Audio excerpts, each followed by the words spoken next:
adik-adik, kembali lagi bersama Kak Laras. Wah, akhirnya kita bisa ketemu lagi ya. Adik-adik, bagaimana kabar kalian hari ini? Kakak doakan semoga kita semua selalu diberi kesehatan ya. Amin. Oh ya, adik-adik, kali ini kakak mau sedikit cerita nih. Tadi kakak baru pulang dari rumah nenek. Di jalan pulang, kakak melewati tempat pembuangan sampah. Di sana kakak melihat banyak sekali sampah yang berserakan dan bercampur, sehingga terlihat sangat kotor dan juga berbau aneh. Oh ya, adik-adik, ngomongin soal sampah, kalian tahu tidak bahwa sampah itu dapat dibedakan menjadi berapa macam ya? Nah, yuk kita simak penjelasannya. Adik-adik, sampah itu dibedakan menjadi dua jenis loh.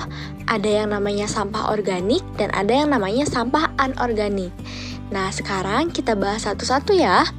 Yang pertama, sampah organik. Sampah organik ini adalah sampah yang terdiri atas bahan-bahan organik. Nah, biasanya sampah ini berasal dari makhluk hidup, misalnya hewan atau tumbuhan. Nah, sampah ini mempunyai sifat tidak tahan lama dan cepat membusuk, sehingga sampah ini akan menimbulkan bau kurang sedap jika tidak dikelola dengan baik.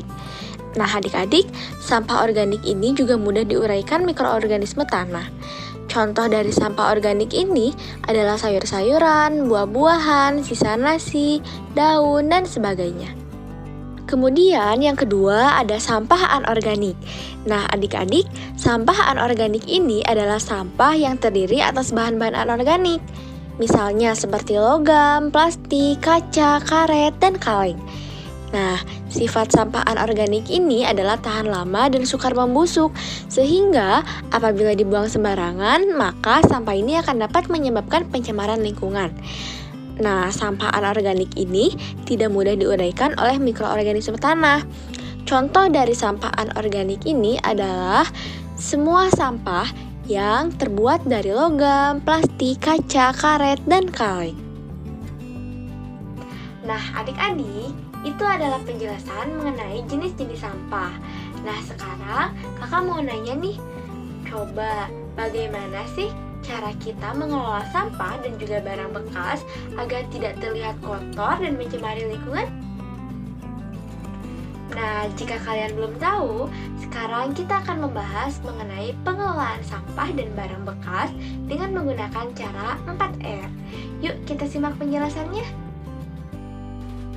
Nah, adik-adik, kalian tahu tidak? Ternyata tidak semua sampah dapat terurai dengan baik. Dan kalaupun terurai, itu akan membutuhkan waktu yang sangat lama. Biasanya, sampah yang sulit untuk terurai adalah sampah anorganik. Maka dari itu, kita bisa mengelola sampah dan juga barang bekas dengan cara 4R, yaitu reuse, reduce, recycle, dan replace. Yang pertama adalah reuse atau menggunakan kembali. Artinya, kita dapat menggunakan kembali sampah yang masih dapat digunakan untuk fungsi yang sama atau fungsi yang berbeda. Contohnya, kita dapat menggunakan bekas cat untuk dijadikan tempat sampah atau pot tanaman. Yang kedua adalah reduce atau mengurangi. Artinya, kita dapat mengurangi potensi sampah. Dengan kata lain, kita harus mengusahakan atau meminimalisir pembuangan sampah ke lingkungan. Hal ini dapat kita lakukan dengan membawa air minum dalam botol minum sendiri daripada membeli air minum dalam kemasan. Yang ketiga adalah recycle atau mengolah kembali. Ini artinya bahwa sampah dapat diolah kembali menjadi barang atau produk yang baru.